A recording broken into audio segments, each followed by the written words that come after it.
Thank you, Glenn. Next, we'll hear from Medea Benjamin.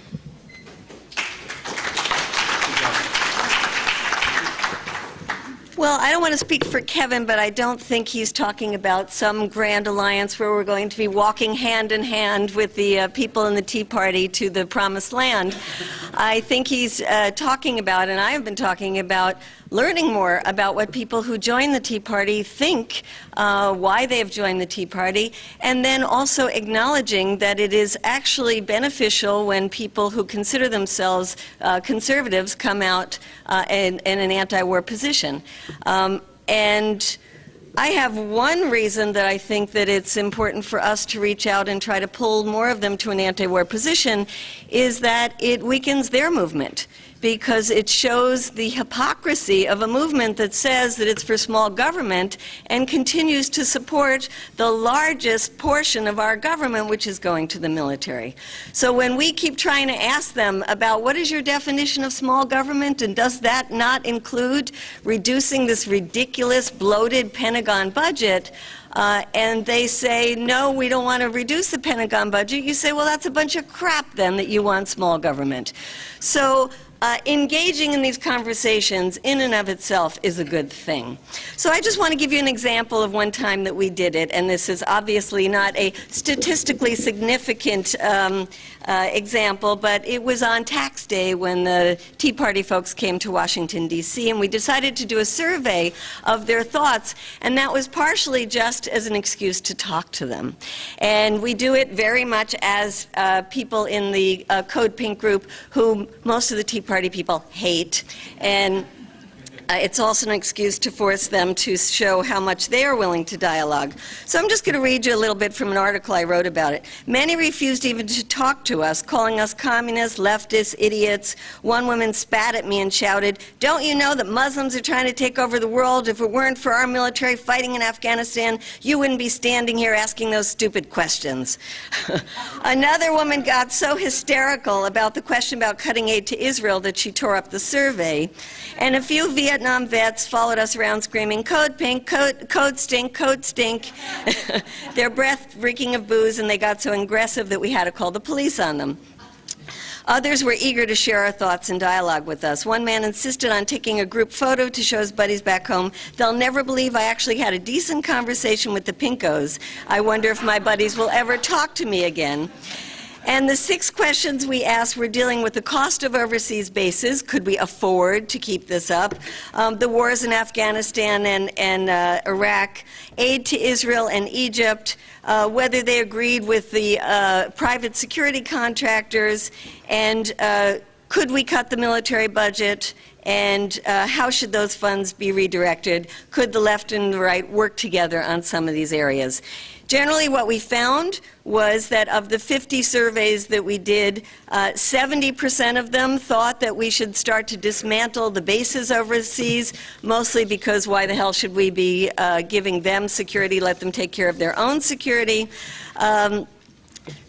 Only 30% of them wanted a quick withdrawal from Afghanistan, and the kind of comments they made: Karzai is corrupt, why should we support them? Our presence is creating more insurgents, there's nothing to win. We shouldn't tell others how to run their country. We like that answer. Then we asked about the Israel and Egypt. Well, almost all of them said, why the hell are we giving money to Egypt? Let's drop that. On the case of Israel, though, great support for giving money to Israel. 80% of them wanted to keep the aid going to Israel. Some even wanted to increase the aid to Israel. And on the question of security contractors, we found that half of them thought giving money to the private security contractors was a terrible idea. Things like it made our military look, it sullied the reputation of our military. Those jobs should be actually going to people in the military, not to private security contractors. Did they think the money to the military should be cut? Half of them said yes, but the kind of places that they wanted to cut it would be more on the waste and fraud kind of thing, obsolete weapon systems. And where we, of course, found the most disagreement was, if you did cut that aid to the military, where would you like to redirect those freed up funds? And they said, pay down the deficit, beef up border security, build new weapon systems, and lower taxes. So it was very interesting, but what I found from this is that the younger people who joined the Tea Party were much more open to not only discussing with us, but really to the kind of thinking that we had of why should we be spending so much money on the military. There are some people of color who joined the Tea Party, and we would seek them out and talk to them, and they would be much more open as well to talking and to agreeing with us on most of these issues. And then ones who called themselves libertarians within the Tea Party movement. And at a lot of these Tea Party gatherings, you find that there are the ones who are Ron Paul fans and the ones who aren't Ron Paul fans. And when Ron Paul gets up to address a conservative group, he gets a tremendously enthusiastic response from the young people. And he especially gets an enthusiasm response when he starts talking about the warfare state, dismantling the bases, and he actually uses the word empire and says that we should end this empire. And he gets wildly enthusiastic response. I go to as many of these events as I can go to in Washington, D.C., and I really like to gauge and talk to people about it. I agree with Kevin that we learn to a different kind of language oftentimes when we talk to them, and a language that then I find useful in things like talking to the conservative side of my own family. Now, yes, the conservative side of my own family is more racist than my more progressive side of my own family, but we are at the point now where on the conservative side of my own family, we agree, even though they are great supporters of not only were supporting George Bush for 8 years, but are great supporters of Sean Hannity and Bill O'Reilly, and they love Glenn Beck so much that they are flying into Washington, D.C. to support him on August 28th. But we do agree that these wars are ridiculous, that the troops should come home, that we should close the bases overseas, and that our military budget is way too expensive. So I find, personally, finding common ground on my family is actually a nice thing, because there's not a lot of common ground when it comes to politics. But then when you start hearing the conservative members of your own family talking about the need to end the wars, that's a good thing in general for our goals. So I would say that I think that in some cases, especially, I have heard from Code Pink local groups that live in conservative areas where they're represented by Republicans, that they can't even get into the door most of the time to speak to their congresspeople.